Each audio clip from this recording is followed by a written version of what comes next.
Hello! Ayan, work tayo. Work tayo for today's video.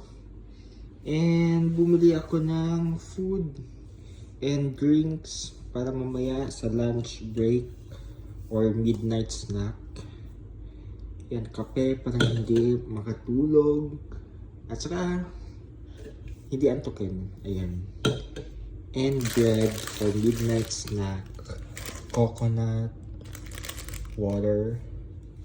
And this one, Dubai Choco Date. Para naman manifest natin yung Dubai. And may ref naman dyan. So yan, that's work. And I'm working at home. Sa mga hindi nakakaalam, I'm a nurse and I'm working at home. I'm doing soft nursing. So this is what I do. Work tayo. Tara. Work tayo. Okay, para makapera tayo, kailangan natin mag-work. Para meron tayong panggala. Bye!